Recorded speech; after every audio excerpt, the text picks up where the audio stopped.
under fading skies. Tattered flags waving dreams in our eyes. The crowds roar like a storm on the wind. We're the underdogs fighting again.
Good morning, everyone, and thank you for tuning in to Stateside Footy. And of course, I'm your guy, Steve Silver.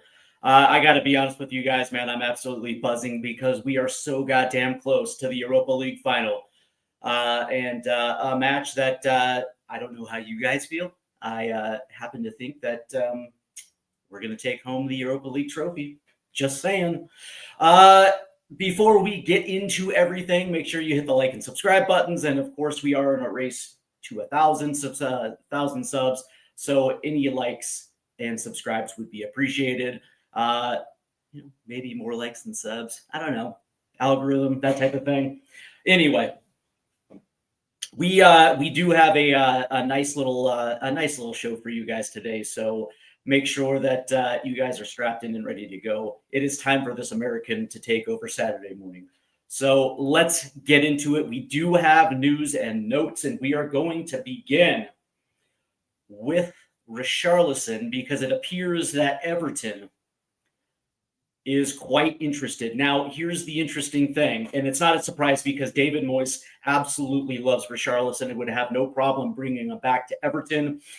His transfer market worth is about £25 million, but there is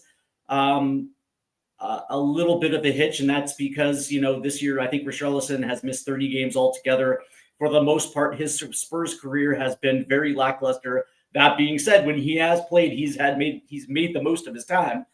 But there also was, and this just came out recently, there was interest in bringing Richarlison back to Goodison Park in the winter transfer window. Obviously, it didn't materialize. But that being said, Everton is interested. In the time that he spent at Goodison Park, he had 33 goals and 53 goals in about 152 games. And he was quite the cult hero there with Everton. And of course, they're moving into their new park, and they want to bring a little bit more firepower as they open up their new stadium. And I would probably assume that this makes absolute perfect sense. Now, if you're Spurs, the question is how much do you sell Richarlison for? It's not like you're going to get Saudi money. The $65 million transfer fee that Saudi offered last summer that was turned down by Richarlison in his camp, that's not going to be available this time around. So, if you're Spurs, is this going to be a potential 30 million asking, maybe 25 plus a $5 million, maybe add-ons potentially. The question is what really is Richarlison's market? We also know that Richarlison himself wants to stay in the Premier League because the World Cup 2026 is absolutely something that he wants to compete in. And so from his vantage point, he wants to stay in the best league. And a potential return to Everton is Everton, is probably something that he probably wants. And I don't blame him, because that, there's some places that just do feel like home. So as far as that's concerned, it makes the most sense whatsoever. And I think for Tottenham, I think for both parties involved, it would make the most sense if that if that does happen to transpire. As we know, Tottenham is going to have what I would expect a complete overhaul. Is there's going to be a lot of outgoings this summer. Richarlison is going to be one of those. Moving on to Lucas Bergvall. And this is an interesting one, because Ange Postecoglou, during his latest media availability, his press conference, a reporter did ask specifically about Lucas Bergvall and his availability for the final. And Ange Postecoglou put the kibosh on that thing just really quick and just said, hey, listen, he's out of his boot and he's on the grass, but as far as his availability, it's probably not going to happen. But when the media was open for Europa League training, Lucas Bergvall was out there training with his team, and he was available for media. So the question remains, is Lucas Bergvall going to be available for that final? And that, I guess, is the $1 million question, because he is training. He is on the grass and he is doing light workouts. Now, it wouldn't be the craziest thing. We saw that earlier this season with Rodrigo Betancourt. Ange Postecoglou quickly put the kibosh on it, only for Rodrigo Betancourt to be available for the next game. So this could be a lot of smoke and mirrors. And for Ange Postecoglou having Lucas Bergvall, it would be absolutely massive. Now, is this going to be a situation where Bergvall can start? Probably not. But in a situation where maybe you have 30 minutes in his legs towards the end, wouldn't necessarily be a bad option, because as of right now, the starting midfield three is probably going to be Betancourt, Sarr, and Bissouma. Potentially Betancourt playing a little bit more higher up with a double pivot in the back. But having that young man available, even at 70%, is still better than not having him available. So we will definitely see that. Quickly, I'm going to turn to the chat right here, and here's Wayne Bonner, who says, "Good morning, everyone. Wednesday is nearly here. Come on, you Spurs! You damn right, it's nearly here." And like you, Wayne, I'm absolutely fired up. Thank you for joining this morning in the chat as well too. And I do want to thank everybody who is tuning in. All right, so now let's get to some outside transfer news. And we are going to start with Bournemouth's Dean Huijsen. And now understand that Spurs have had Dean Huijsen on their radar for more than 6 months. And they have been laying the groundwork for a potential move to bring in the center back from Bournemouth, because all signs point to a potential exit for Christian Romero, which would be absolutely insane. But that being said, as it stands, that's kind of where this is heading in. So they wanted to make sure that they had their bases covered by bringing in somebody who they think has an incredibly high ceiling, somebody that would pair with Mickey Van de Ven for the next couple of years. And from all the available center backs that you would probably assume in the Premier League, that kind of fits the Spurs MO. He's young, he's got first team experience, and his trajectory is absolutely through the roof. But he's got a $50 million release clause, and it looks like Real Madrid has paid that release clause. Real Madrid has triggered the release clause, meaning that he is set for a move to Spain. Now, Spurs can match it. Whether they're going to do that is yet to be remained. But that being said, in this situation, if you're Dean Huijsen, this is absolutely beautiful news, because now you have two teams competing for your services, and it would probably be the best team that is willing to pay the most money might win. Or if you're Mr. Huijsen, do you go to Real Madrid because that team is just absolutely constantly winning things? Does competing at the highest level in Spain, also in the Champions League, appear to you more than potentially making a move to North London? Now, obviously, there's a lot of moving parts when it comes to this because we still have a Europa League final, which could put us in the Champions League. And with Champions League on deck, that certainly would appeal to a lot of players, knowing that at least there's still going to be an avenue to compete with some of the best players and the best teams in the world. So that is something that is still fluid. But as of right now, it looks like Dean Huijsen is set to go to Real Madrid. Now, turning our attention to Ligue 1 in France, and it looks like Spurs are looking at Monaco's Vanderson attacking fullback, which is not exactly surprising considering that Vanderson's name has been on Tottenham's radar for quite a long time. As a matter of fact, I think his name surfaced last summer as a potential target. But that being said, the price tag is set around £30 million, which is right in Tottenham's avenue as well too. This is a player who has exceeded all expectations at Monaco, and he is set to be a replacement in case Spurs cannot land Trent Alexander-Arnold, which I would just assume that is going to be something that they're trying to lock down in case there is a potential move for Pedro Porro. If he's set to leave the team. Having a guy like Trent Alexander-Arnold around seems to me like a no-brainer. But for whatever reason, if there is movement on Trent, they look at Vanderson as a valuable replacement in case. And the price tag is not something that is going to break the bank. And you're also getting somebody who is absolutely deadly on the crosses. He's also one of those guys that just knows how to move up and down the right flank. Very good 1v1 defending, very good he's essentially tactically sound.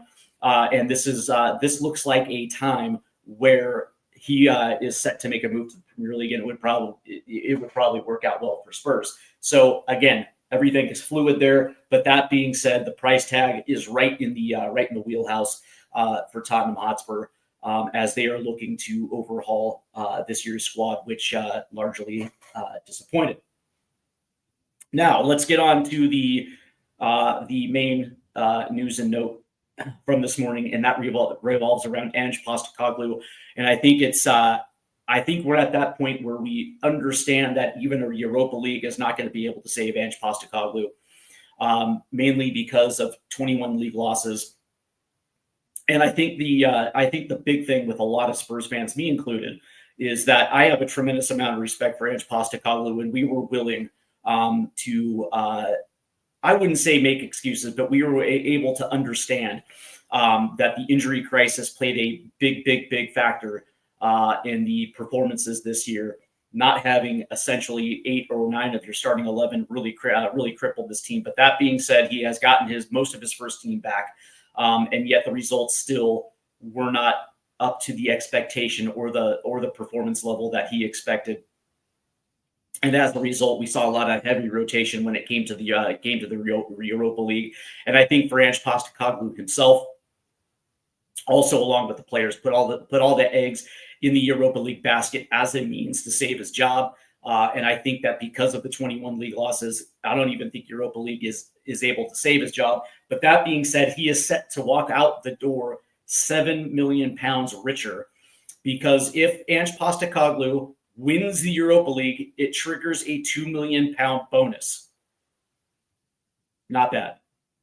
But if he were to be sacked, if a mutual agreement were to come about and he leaves his post as Spurs manager, there is a $5 million buyout clause, which means that Ange Postecoglou would walk away with £7 million, which I was actually surprised to read that.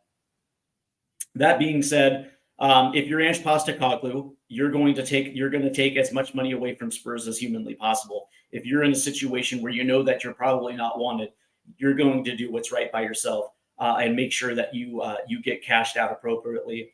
And this is going to be interesting, right? Because we're going to get into there was news that broke yesterday that four coaching names have emerged for Tottenham Hotspur. And when you think about some of these names, a couple of them currently are, I guess you would say that they're on freeze, so there would not be any release clause triggered. But that being said, the money spent also comes from the same pot of money as the transfer fees. So, losing $7 million just to let go of Ange Postecoglou kind of is a big hit for this club. But that being said, we're going to get into it.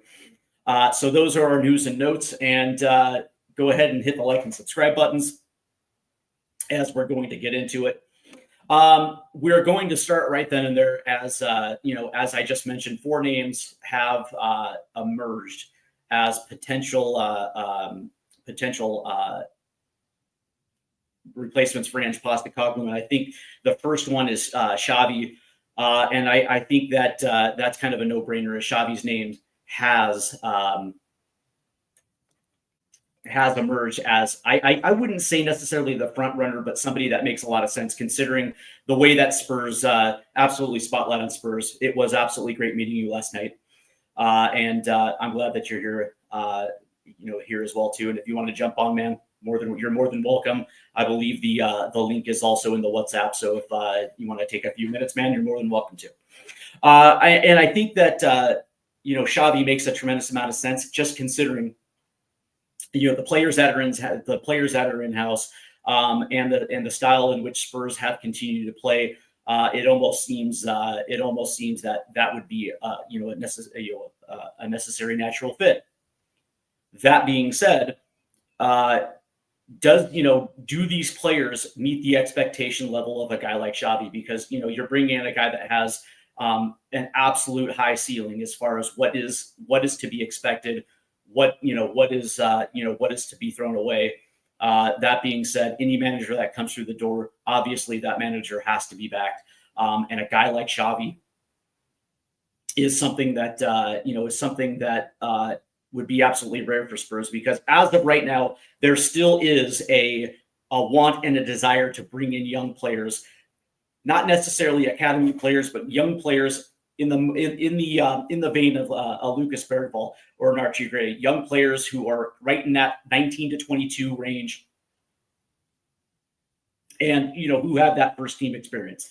And with a guy like Xavi, who has that on his CV, who has the ability to get young players to believe, to get young players to play a little bit over their head, as well as senior players as well too. And I think Wayne Bonner just kind of hit it right on the head right here.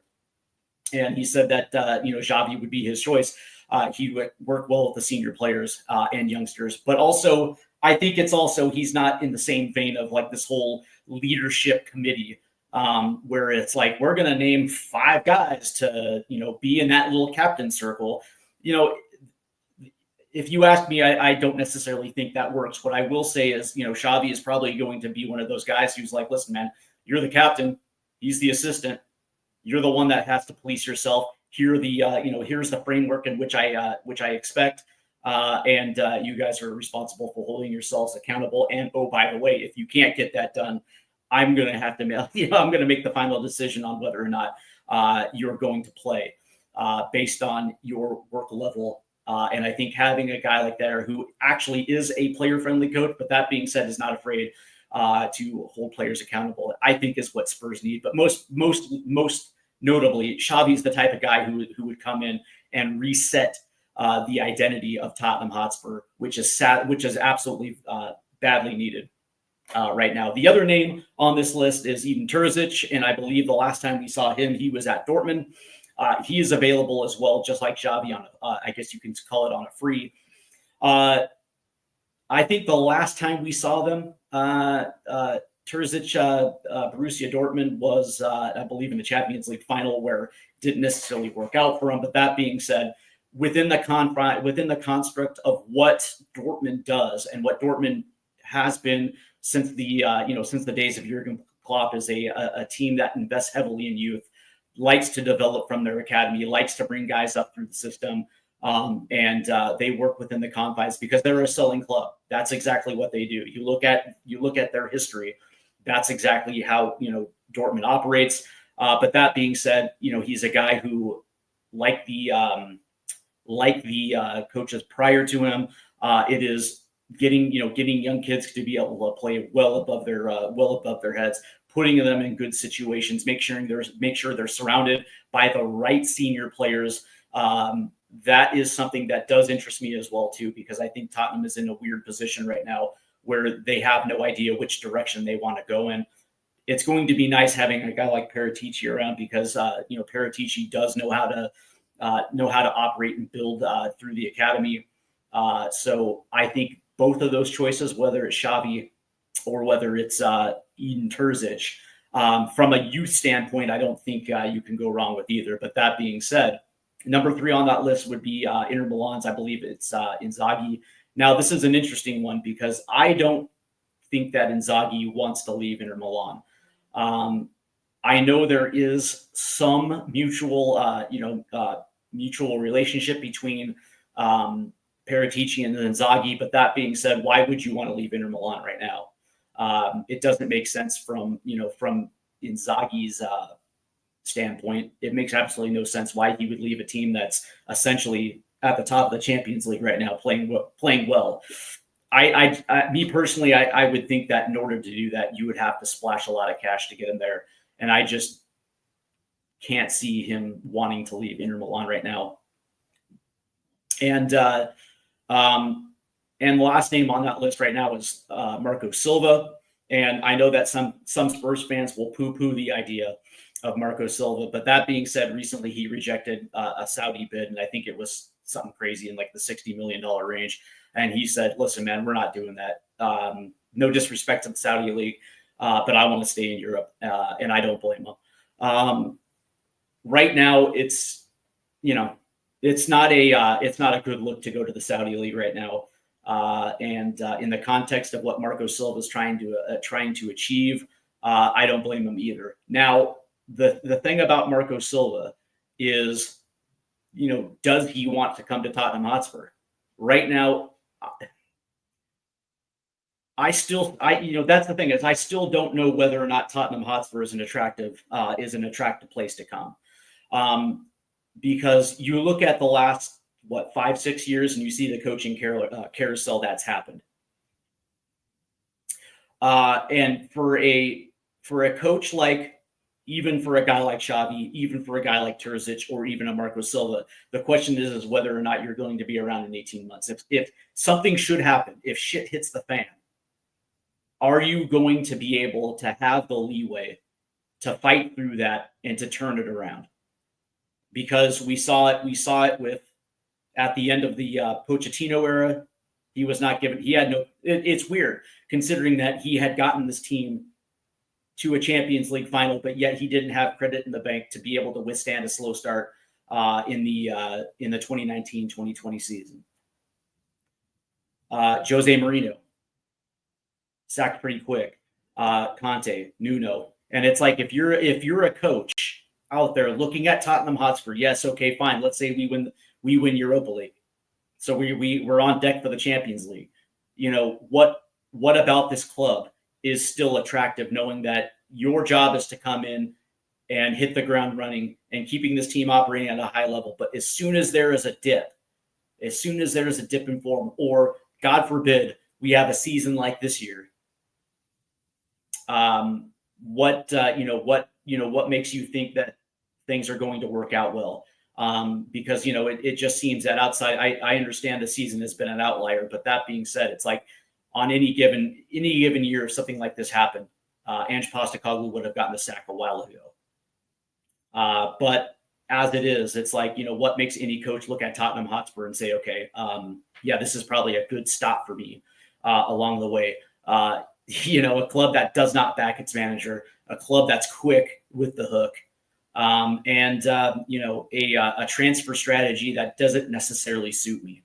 Where I can see, Xavi, who does have that on the CV, who is, I guess you can say, a little bit more patient. But that being said, it's like, it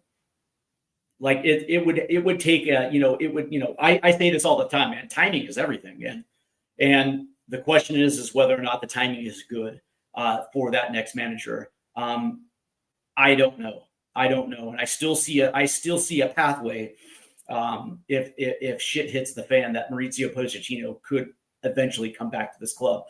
Wayne Bonner checks in and says, I don't see Inzaghi working at Spurs. Would be interesting.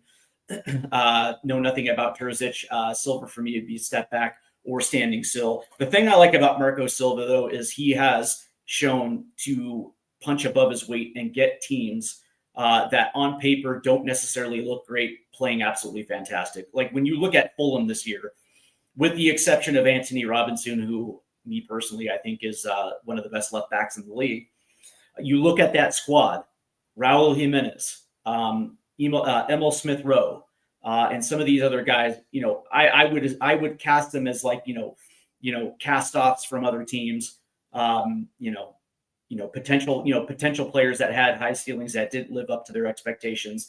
And, Marcus Silva has been able to, to get Fulham punching above their weight. Now, recently, they've kind of slipped a little bit. But that being said, the job that he's done at Fulham to get them to where they are now, which is, not being a yo-yo team and being a team that's going to be capable of finishing in the top 10 of the Premier League, you have to look at Marco Silva and wonder whether or not that would be a good fit for Spurs. Because, that's the thing. It's like, I don't get crazy over names.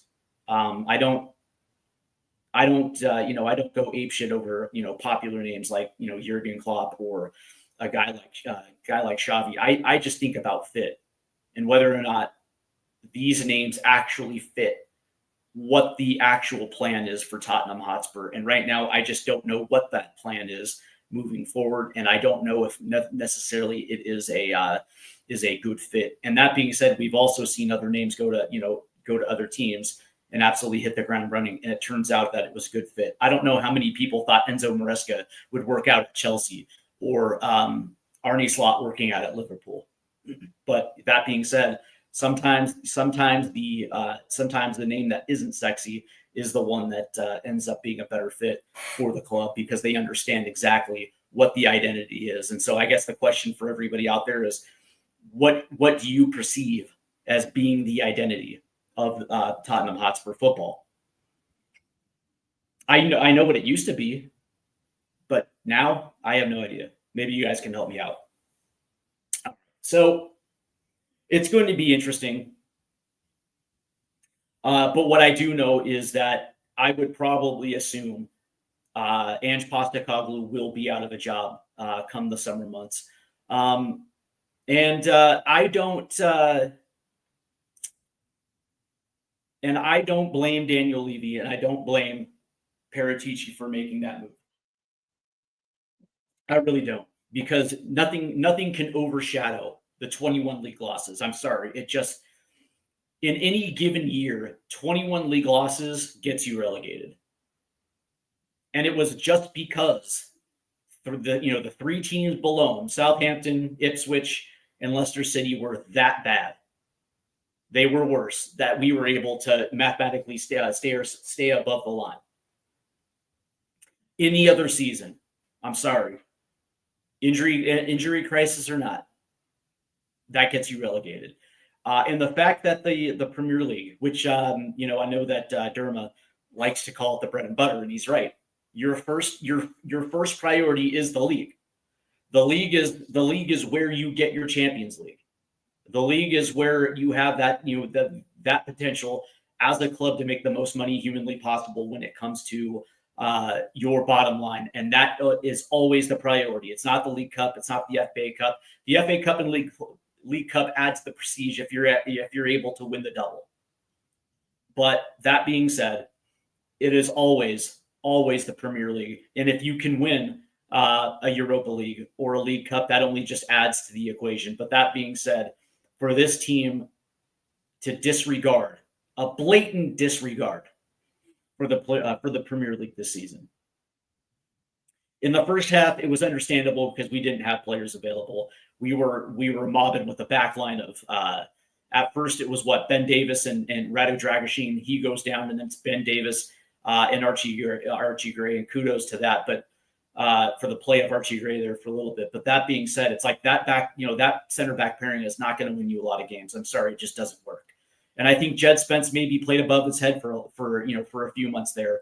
to put himself in a position where, he thought he probably shouldn't be dropped. But, we all knew, I think we all knew the preferred back five of Ange Postecoglou. When healthy, when available, we knew exactly what that was going to be because, on their best day, that back five is good enough to win trophies for this club. It's an exceptionally talented back five. But that being said, once those players came back, and I'm talking Vicario, Van de Ven, Romero, Solanke, Odebear. Listen, man,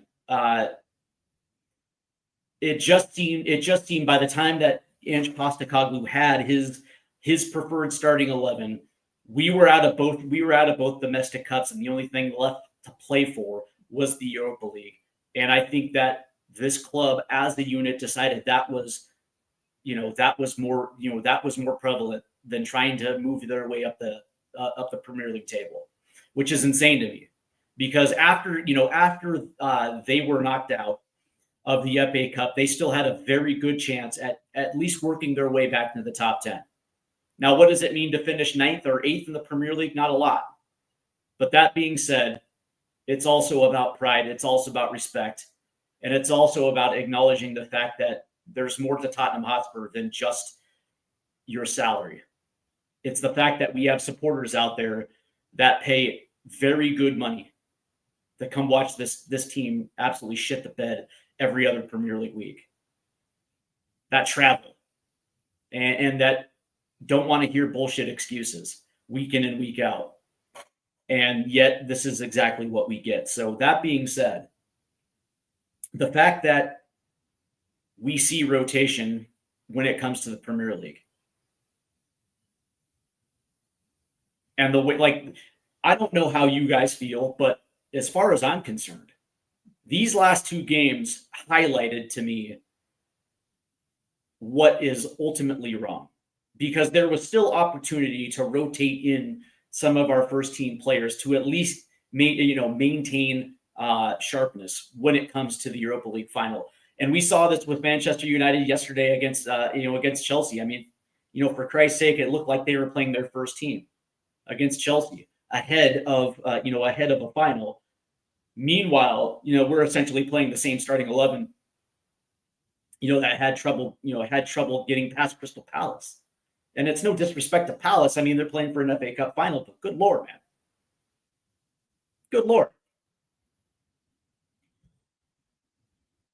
And it's like, these are an opportunity to pick up 3 points and get yourself put yourself in a position where you can start moving up the table. And Spurs had ample opportunity. I think this is what was said yesterday, but I think Spurs have 5 wins in their last 25 Premier League matches. How is that okay? How is that okay? How do you look yourself in the mirror as a coach or as a player and say, yeah, I'm good with that? Like, your reputation is on the line as a player. Knowing that, okay, well, maybe my future is not here at Spurs, and so we're gonna have to look elsewhere. How does that jive? Where your agent's out there trying to do the dirty work, but yet the reputation that comes back is that, oh yeah, well, you're okay with losing. How does that work? Me personally, I think this season was a colossal failure from the entire club, because it wasn't just Ange Postecoglou. I know that fans love to take a piss on Ange Postecoglou, but that being said, for me, it was more on the players than it was Ange Postecoglou. Yes, he made some mistakes, but at the end of the day, the players are responsible for going out there and playing a hard 90. And when we see these type of performances, yesterday was a perfect example of setting up to potentially stop Aston Villa from carving you up 4-0 versus trying to actually win that game.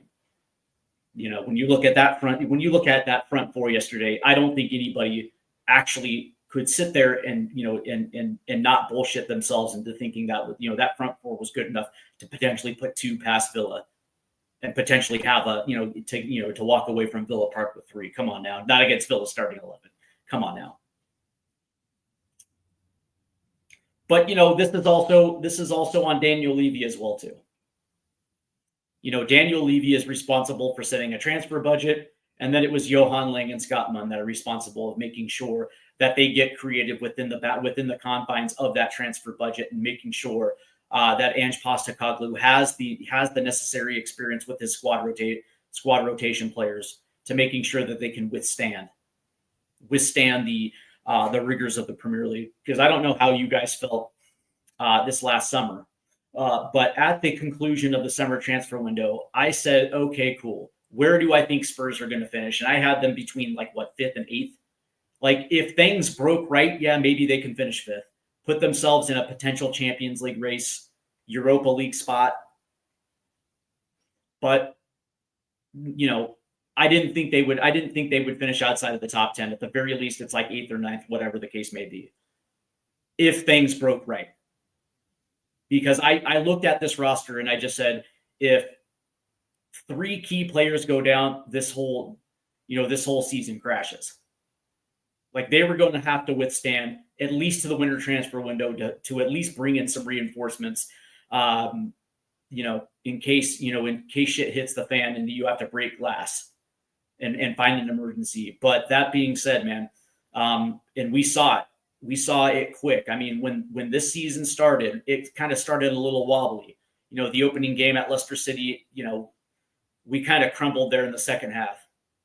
And instead of picking up a win, we ended up drawing against Leicester City. We go to Newcastle.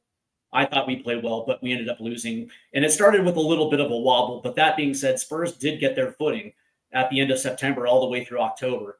And I think at one point won 7 of 8. So it looked like they were starting to get into their season, grab some form, and then all of a sudden, the injury crisis happened, and it started, and it wasn't subtle either. It was apparent that this team was going to have to bring in reinforcements come the winter window. And then we saw that in December.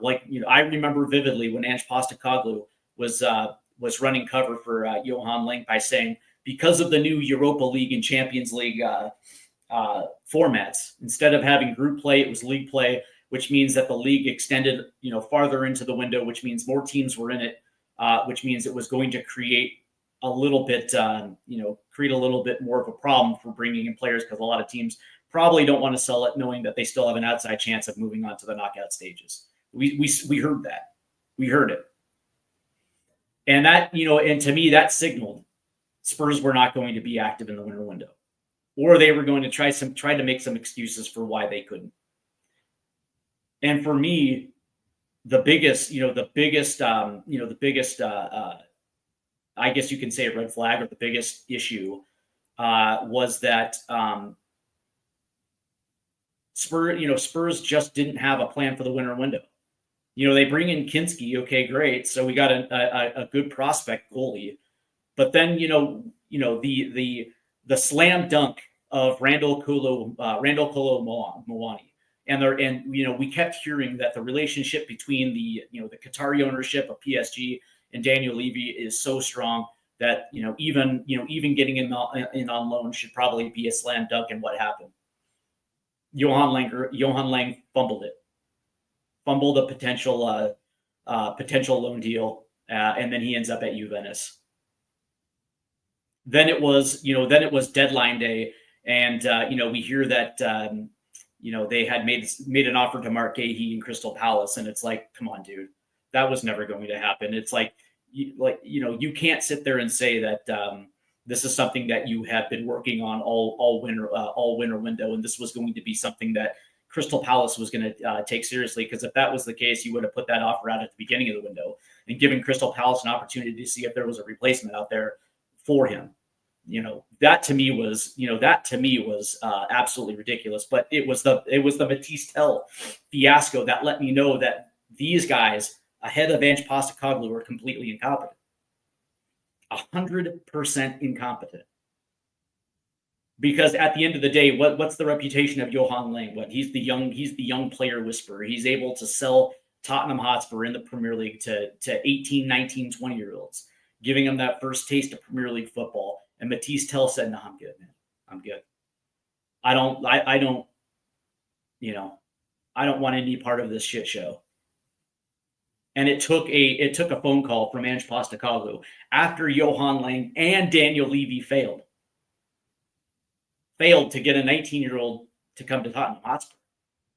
I mean, this isn't an experienced veteran that has Champions League or Premier League experience under his CV, trying to bring him in for the rest of the season. This is a 19-year-old that's absolutely raw, and it took Ange Postecoglou to get on the phone and say, "Hey, man, you're going to be a valuable piece here at Tottenham, and we're going to use you in this way, and it's going to benefit your strengths." Blah blah blah blah blah. And he was able to get that deal done. That was a colossal failure, And if you ask me, Johan Lang should have been fired right then and there. Because what was the rap? What was the rap at Aston Villa? He was in over his head. That was the rap.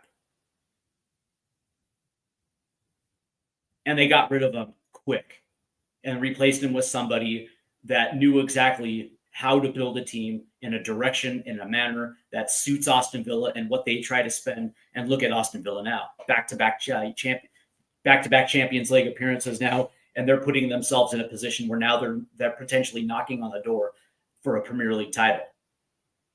That's where Spurs need to be. That's where Spurs desire to be, and it was what we were for a lot of years there. We were consistently good, knocking on the door of the Premier League, putting ourselves in a position where we can actually compete for trophies. Granted, the trophy performances weren't great, but you get my point. Notwithstanding, Wayne Bonner checks in, and he said, "Lang has about as useful as a condom in a monastery." He'd be first out the door for me, yeah. As of right now, Scott Munn is already persona non grata. He's leaving in the summer. And I would probably assume that Paratici is going to want to bring in his own people. And as of right now, I guess they're trying to sell the idea of potentially Paratici being Lang's boss, but I don't know. I don't see it.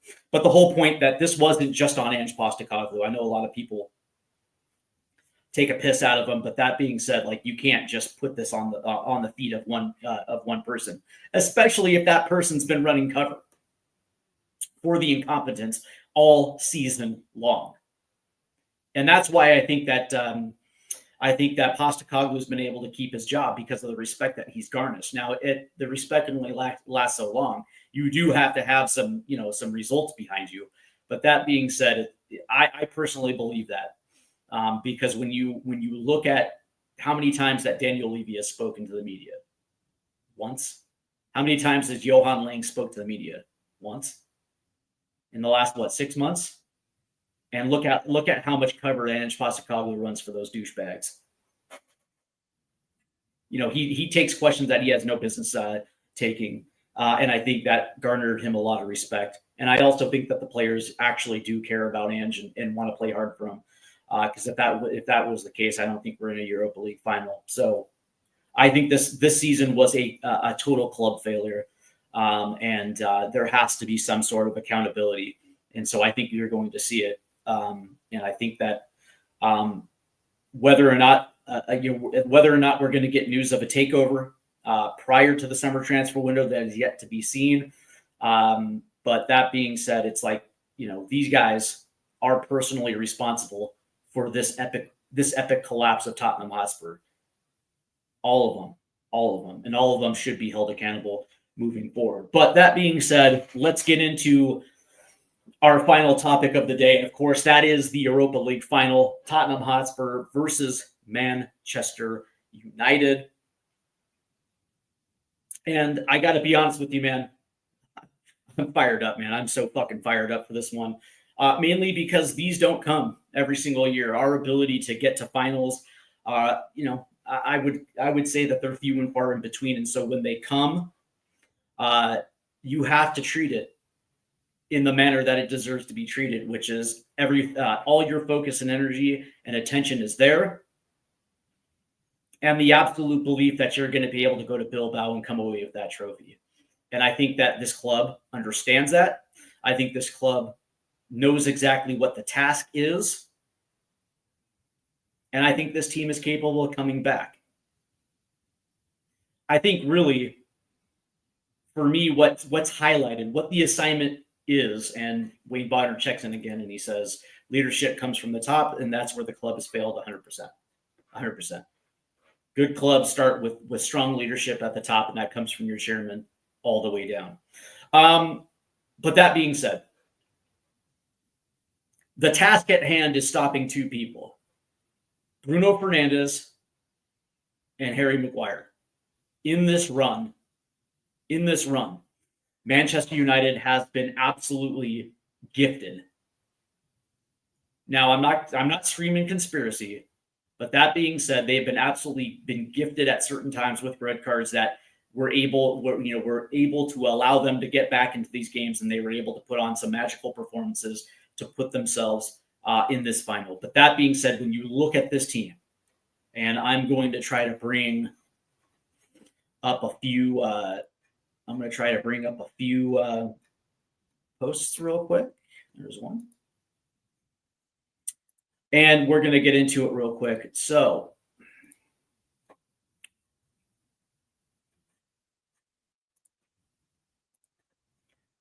the way that I look at this is it's going to be who is going to be playing the six for Tottenham Hotspur. Is this going to be a double pivot like we saw against Eintracht Frankfurt?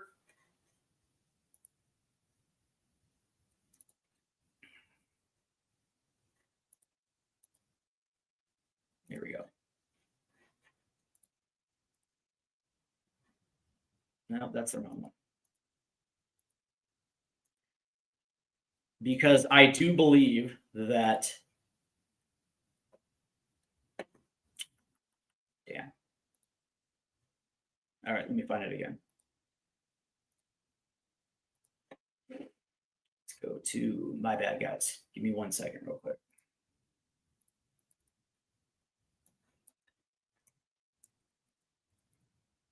All right, let's try this again. Because I do believe that this match is about there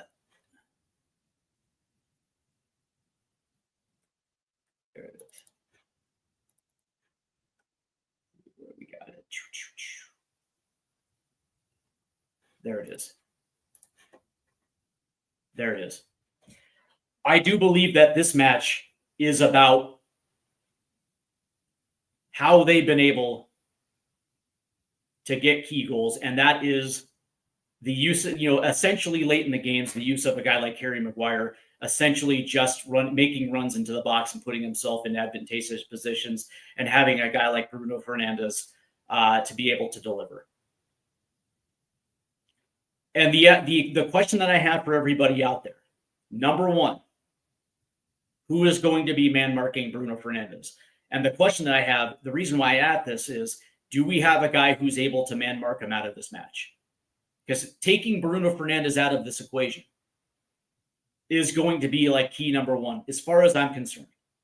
Because what has happened, even against AZ Alkmaar, at times against Eintracht Frankfurt, and even in some instances against Bodo Glimt. And that was their ability just to basically, carve their way through our midfield. In certain times, what I did like against Bodo Glimt, and maybe because it's Bodo Glimt, is the fact that both Yves Bissouma and Rodrigo Betancourt were essentially being able to camp in the passing lanes and somewhat take away that space in the midfield, forcing Bodo to be on the wings. And that is going to be something that has to happen against Manchester United, because Manchester United do like to invert their midfield, which as they're playing forward, essentially what that does is spread out your back line, leaving channels for a guy like Harry Maguire to put himself in a position to score goals, right? So it is how we're going to press and who's going to mark Bruno Fernandes, right? the way that I look at this, and again, let's pull this back up, is the Patrick Dorgu and Mazzari, Ahmed Diablo, being able to essentially invert, allowing Diablo to kind of be outside. And so the question that I have is who is going to press these two guys right here that stop them from inverting? That's going to be absolutely crucial, because the last thing you want is your back line stretched at it early in the match. So the question that I have, number one, is are we going to be playing with essentially 8 behind the ball and just giving Manchester United the possession, and we're going to stick to a counter-attacking style? During the build-up, who's going to be responsible for pressing their 2 wide wingers, and who's going to be responsible for man marking Bruno Fernandes out? That's the question. And I think that question is far more important than who's going to be playing the 10 for us. I don't know. Wayne Bonner, who says Wednesday can't come quick enough. The day after we booked our place, I booked the next day off of work too. Good for you. Yeah, I'm probably not going to go to work on the day of the final. So there's that.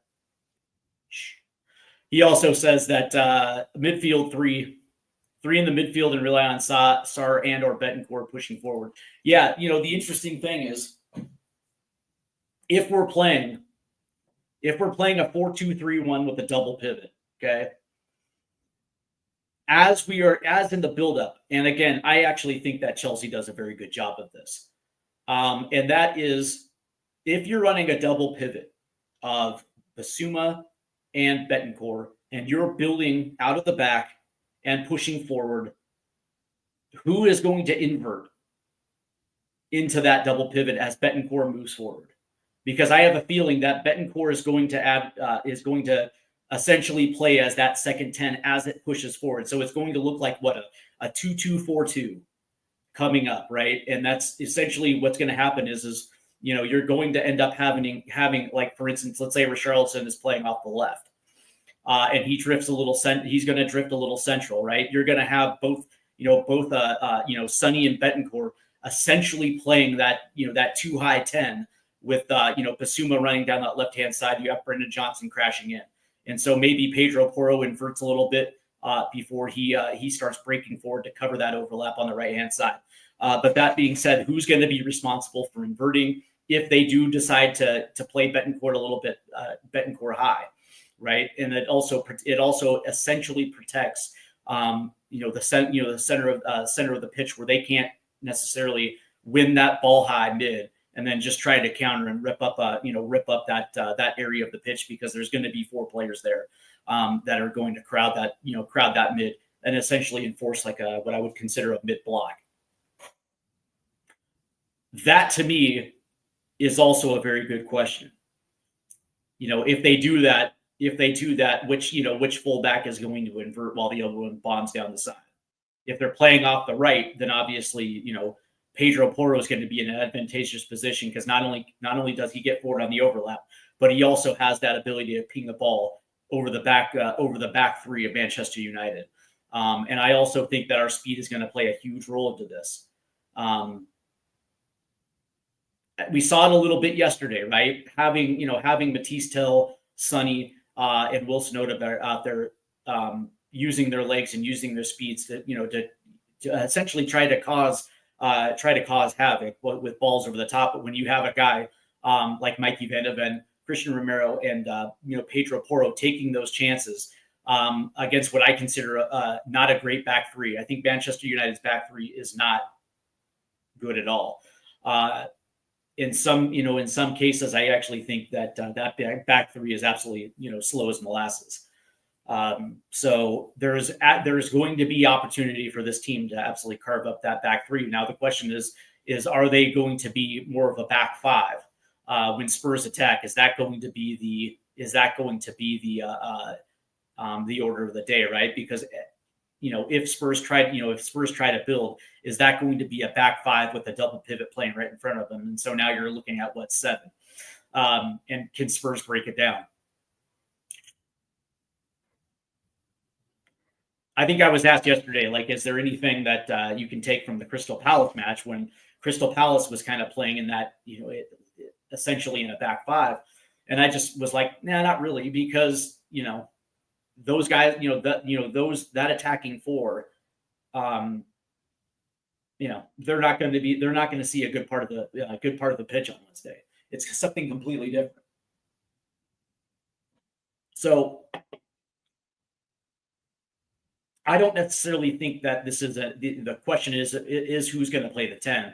I think the question is, how much are they going to take chances with Rodrigo Betancourt? Who's going to invert while either Pedro Porro or Udogie are going to be bombing down either of their side? How many opportunities are they going to take over the top? Because I do believe that this team, even without necessarily a proper 10, are going to be able to take advantage of Manchester United.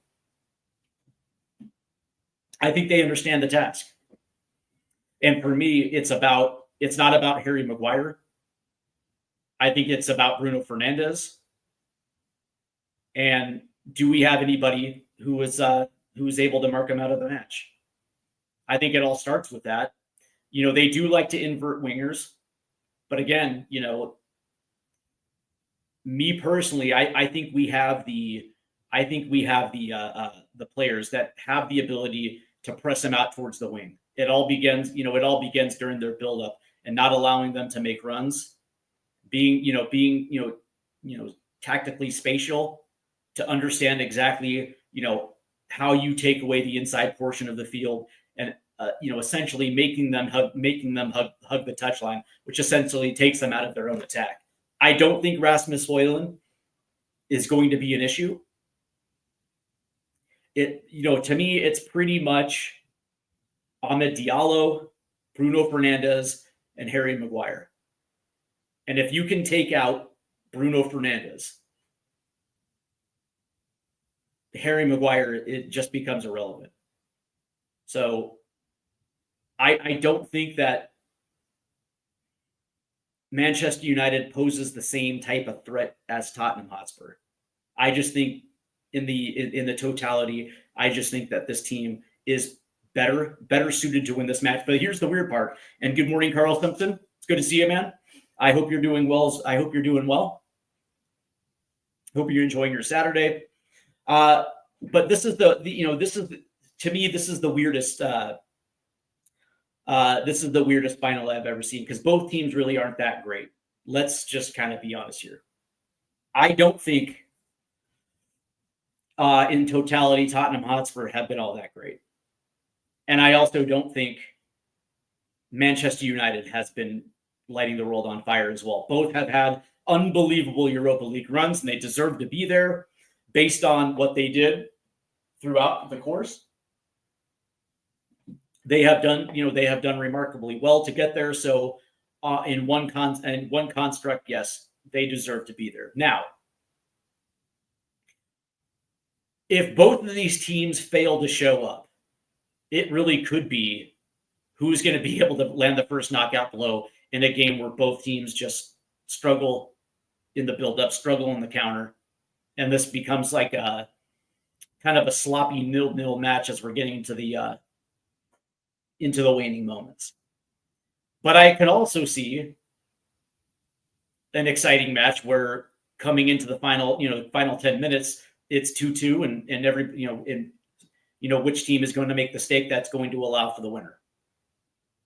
I can see it going that way as well too. Or I can see Tottenham winning, comfortably 3-1. Or vice versa. It's like these two teams are like the biggest Dr. and Jekyll, Mr. Hyde, sides that I've seen in quite some time. Because we know that Tottenham, on their given day, have that potential. would have been nice if James Madison was there, but I digress. But I will say that I think both teams know each other well. I think because Spurs have been able to beat Ruben Amorim twice, I think there is a level of comfortability. Now there's a big difference between being comfortable and going out there and execute. But as far as Ange Postecoglou is concerned, it's like, listen, man, I know exactly how you're going to attack.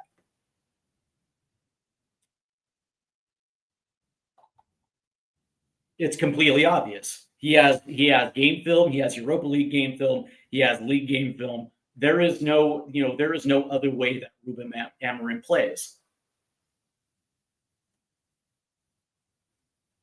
So from that standpoint, Ange Postecoglou is going to set up against him appropriately. On the other side, I don't know if Ruben Amorim knows how he's going to set up.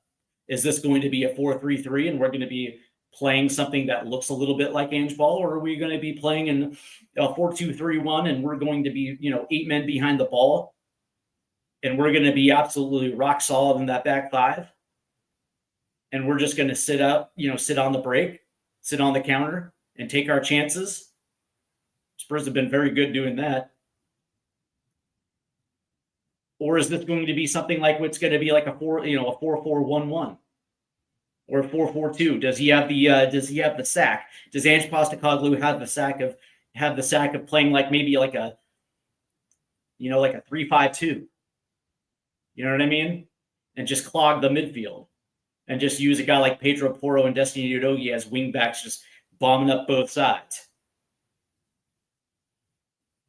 I don't know. That's the crazy thing is I don't think we know exactly which direction Ange Postecoglou is leaning in. What I do know is that I think yesterday highlighted that he doesn't necessarily have a potential 10 that he's comfortable with, which I think is which makes the whole Lucas Bergvall thing a little bit interesting. But I will say that as we close this thing out, that when I have thought about it the most, I would probably assume that you're probably going to see a rotating 10. And what I mean by that is like there could be times where Sonny is going to kind of play that James Madison role where as Richarlison kind of drifts a little centrally, maybe he ends up kind of going out towards that left corner right there with an overlap of Destiny Udogie and he's pinging balls in. Or we might see Richarlison kind of do that exact same thing as they rotate and he kind of drops down. There's also the potential for a guy like Solanke, because as of right now, I think Solanke is the only dude that has the ability in the hold-up play to make that touch, turn up field and distribute, and then also finish off a run. There could be that as well too. I think we're going to see different. I think we're going to see we're going to see a few different players man that 10 position, almost in a rotation as that buildup makes its way up the thing. I just don't see. One guy just playing that for the entire 90. I think we're going to throw multiple looks at him, depending on how we break on the counter, and then also what we're seeing in the buildup as well too. I think you're going to see a few different looks from Ange Postecoglou. But that being said, I am going to reserve my judgment and my predictions for when we get a little closer. I'm curious what you guys think and how it's going to play out. I'm curious to know what your predicted lineup is going to be. I'm curious to know who, what your scoreline is going to be. So definitely leave that in the comments as well too. Just a quick reminder that we do have the MLS live stream tonight. That's going to be at 7:30 Eastern, and we have ourselves an absolute banger. It is our first derby of the season, and it's Cincinnati, FC Cincinnati at Columbus Crew. It is the Hell is Real derby, and as far as some of the best derbies in Major League Soccer, this one is an absolute banger. I think this might be a little bit better than El Trafico between the two LA squads, and potentially even better than Cascadia as well too between Seattle and Portland, which is a a great derby. But that being said, the reason why this one stands out is because both of these teams sit atop the Eastern Conference. These teams are incredibly good. And both teams not only have a chance to win the East, but also win MLS Cup. This is MLS soccer at its finest tonight at 7:30. And I hope you guys are going to be following along, because this has the potential to have like a crazy scoreline, like a 4-3 scoreline. But it also has the potential to be like a 2-0 Columbus or a 2-0 Cincinnati as well too. Both teams know how to be on the front foot. Both teams know how to drop and defend. And this is going to be who is going to be able to create first, or who is going to be able to create consistently against two what I consider very good defenses. So that is tonight at 7:30. Also, this week, I believe over on Big Up, it is going to be the FA Cup FA Cup final live stream on Big Up, and that is with THFC, TWD, Dermatron, and I believe Big James are going to be there as we cover not just the FA Cup final, but also talk about whatever's on our mind when it comes to the Premier League. So that's going to be today on Big Up. So definitely check that out. And then of course, all the pre-match festivities leading into the final will be available on THFC, TWD. And we're all looking forward to that. So definitely there's a lot going on, not just in terms of stateside footy, but also THFC, TWD. So definitely check that out. I want to thank everybody for tuning in. I hope you guys enjoy your Saturday. So far, I would say that it's been a pretty positive weekend, and I hope that works out well for you guys as well too. Make sure you eat something absolutely delicious this weekend, because after all, that is exactly what the weekend is all about. Enjoy yourselves. Make sure you give the people that you love a nice big hug. Remind them how much you love them, and I hope you guys have a great weekend. Cheers, guys. Come on, you Spurs.